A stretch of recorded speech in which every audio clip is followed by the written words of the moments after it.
지난 강의에서 제약 조건이 걸려 있는 해밀토니안 역학계 이야기를 시작했는데요. 이번 시간에는 제약 조건이 대칭성과 연결되어 있는 상황에 초점을 맞춰 보려고 합니다. 오늘 설명할 첫 번째 개념은 싱귤러 라그랑주안이라는 건데요. 여기서 싱귤러라는 단어는 단수형, 유일한, 뛰어난 같은 뜻이 전혀 아니고요. 레귤러의 반대 개념으로 규칙에서 어긋난 정도로 번역할 수 있어요. 싱귤러 라그랑주안 개념을 이해하려면 오일러 라그랑주 운동 방정식을 살펴보면 되는데요. 방정식의 첫 항에서 시간에 관한 미분의 연쇄 법칙을 적용하면 가속도에 비례하는 항과 속도에 비례하는 항이 나오죠. 가속도에 관한 항만 좌변에 남기고 나머지를 다 우변으로 넘기면 F는 ma를 일반화한 형태의 방정식을 얻어요. F는 ma라고 했지만 사실 F가 우변, ma가 좌변에 있는 것이죠. 여러분들이 F는 ma 운동 방정식을 처음 접했을 때 배운 것처럼 가속도에 의존하는 운동 방정식의 해는 좌표와 속도의 초기값이 주어지면 유일하게 결정돼요. 하지만 좌표가 여러 개가 있을 때는 F는 ma의 m이 라그랑주안을 속도 변수들에 대해 2차 미분을 가해 만든 행렬 모양을 갖게 되고요. 이 행렬에 역행렬이 존재하지 않으면 모든 좌표에 대해 F는 ma가 제대로 성립하지 않고 따라서 운동방정식의 해도 유일하게 결정되지 않아요. 모든 가능한 싱귤러 라그랑주안들을 체계적으로 분류하고 각각의 유형에 대해 어떻게 대응해야 하는지를 논의하려면 할 수도 있겠지만 우리는 그 방향으로 가지는 않을 거예요. 대신에 전체 가능성 중에 아주 특별한 일부인 소위 게이징이라는 절차에 따라 생기는 사례들에 집중해 볼 생각이에요. 이제 게이징 개념을 설명하려고 하는데 일반적인 논의에 앞서서 간단하고 구체적인 예시를 하나 들어보겠습니다. 제목은 null example, 텅 빈 예시라고 붙여보았어요. null example을 만들기 위해 필요한 준비물은 1차원 공간에 있는 자유입자예요. 라그랑주안은 여기 윗줄에 적혀 있어요. 자유입자는 평행이동 대칭성이 있죠. 입자의 궤적이 있을 때 공간 좌표 x를 상수만큼 옮기고 운동량은 그대로 두면 라그랑주안 값도 바뀌지 않는 것을 알 수 있어요. 이 멀쩡한 이론을 null example로 변형하기 위해 변수 하나를 추가해요. 변수 이름은 카파 바이고 라그랑주안에 들어가는 방식이 조금 특이해요. 얼핏 생각하면 변수 개수가 늘어났으니 운동 방정식의 해도 더 다양하게 나올 수 있을 것 같죠? 하지만 이 예시에서는 그 예상이 들어맞지 않아요. 카파바 변수에 시간 미분이 걸려 있지 않기 때문에 카파바에 대응되는 운동량이 들어오지 않게 되고요. 해밀토니안을 적으면 카파바 곱하기 p라는 간단한 항만 추가가 되어요. 이렇게 만들어진 널 example의 성질을 조금 더 자세히 들여다보죠. 일단 카파바에 대한 시간 미분이 없다는 이유로 앞서 말한 싱귤러 라그랑주안 조건을 만족해요. 따라서 운동방정식이 정상적인 F는 ma 절차를 따르지 않죠. 실제로 운동방정식을 적어보면 가속도가 아니라 속도의 조건을 거는 조금 수상한 식이 등장해요. 널 example의 또 다른 특징으로 대칭성이 있는데요. 앞서 자유입자 라그랑주안이 평행이동 대칭성을 가진다는 이야기 기억하죠? 카파바라는 변수를 추가해서 라그랑주안을 변형하고 나면 그 대칭성이 깨지는 게 아니라 오히려 큰 폭으로 확장이 돼요. 평행이동의 변위에 해당하는 알파라는 변수가 상수가 아니라 시간에 관한 임의의 함수가 되어도 여전히 대칭성이 성립한다는 거죠. 좌표 x가 알파만큼 이동할 때 카파바는 알파의 시간 미분만큼 변하도록 규칙을 정해주면 그렇다는 거예요. 방금 널 example에서 일어난 일을 대칭성 관점에서 요약하면 시간에 따라 변하지 않는 대칭성을 시간에 따라 아무렇게나 변하는 대칭성으로 확장한 것인데요. 이 과정을 게이징이라고 불러요. 사실 영어 단어 게이지가 여기에 썩 잘 어울리는 단어는 아니지만 역사적인 이유로 그렇게 굳어져 버렸어요. 이런 게이징 과정을 물리적으로 어떻게 이해하면 좋을까요? 결론부터 말하면 x와 p가 짝을 이루어 기술하는 자유도 하나가 없어져 버리는 건데요. 먼저 x쪽을 보면 시간에 대한 임의의 함수만큼 움직여줘도 대칭이 성립하니까 물체가 운동을 하든 안 하든 물리적으로 다를 바가 없다는 거예요. 겉보기에 달라 보이는 여러 경로들이 물리적으로는 다 똑같다면 그 중에 가장 간단하게 생긴 것을 대표로 잡아 고정시켜도 그만이겠죠. 그 과정을 게이지 픽싱이라고 불러요. x에 대응되는 운동량 p는 아예 값이 0으로 고정되어 버리는데요. 그 과정에 카파바 변수가 라그랑주 승수 역할을 해요. 지금까지의 과정을 요약하면 x와 p 모두 더 이상 동력학적 변수가 아닌 셈이 되어버려요. 이 예시에서는 원래 하나밖에 없던 자유도가 날아갔으니 텅 빈 예시라는 제목이 말이 되죠. 방금 배운 게이징 개념을 자유도 수와 대칭의 수가 더 많은 예시로 확장해 보겠습니다.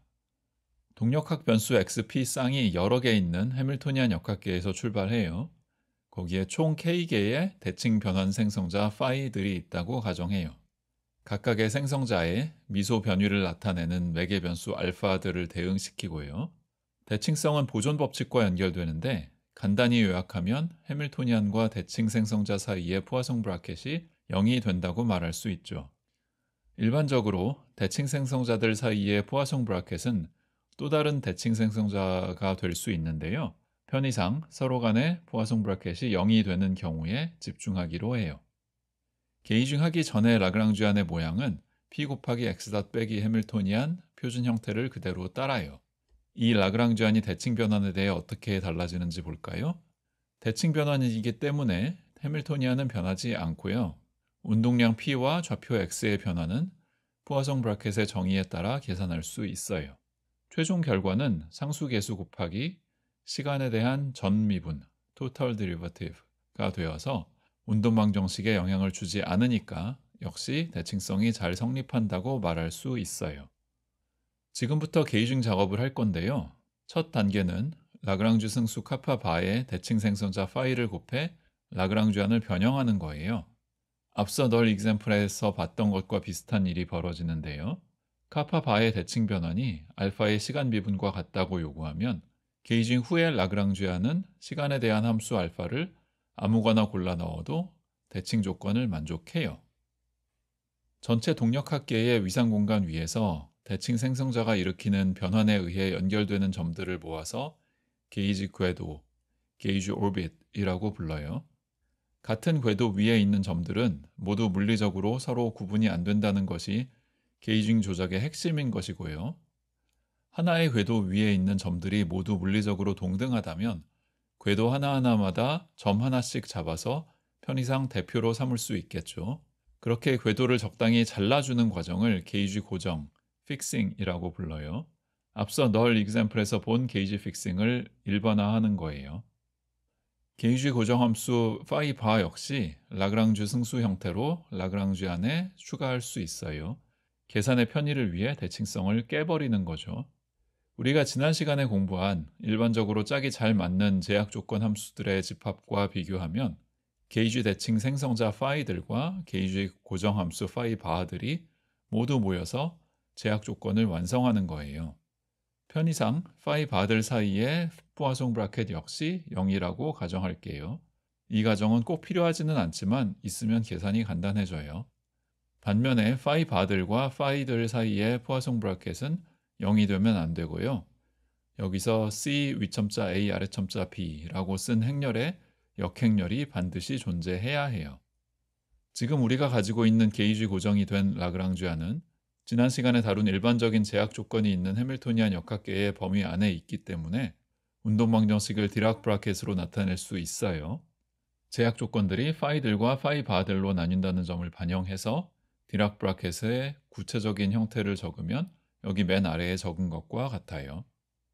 게이징으로 자유도 개수가 줄어든 역학계에서 결국 중요한 물리량들은 애초에 대칭 변환에 대해 불변인 양, 줄여서 게이지 불변량들인데요.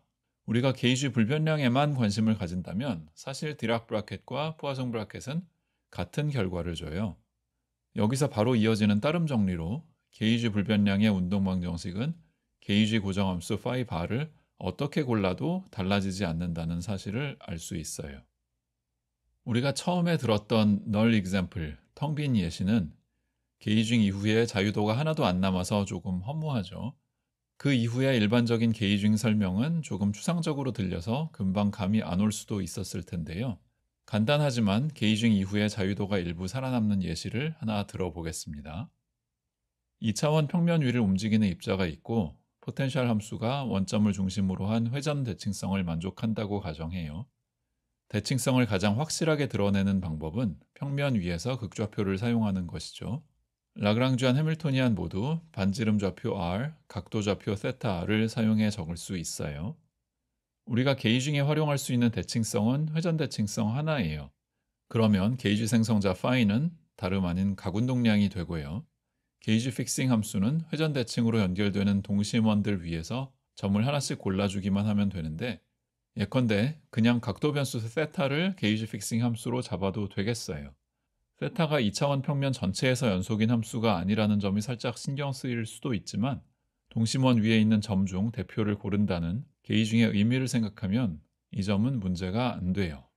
게이징 과정을 통해서 각운동량과 각도 변수를 날리고 나면 결국 반지름 좌표 r과 그에 대응되는 운동량만 남는 1차원 문제가 성립해요. 지난 시간과 이번 시간 내내 고전역학에서 제약 조건을 어떻게 다루는지 공부했는데요.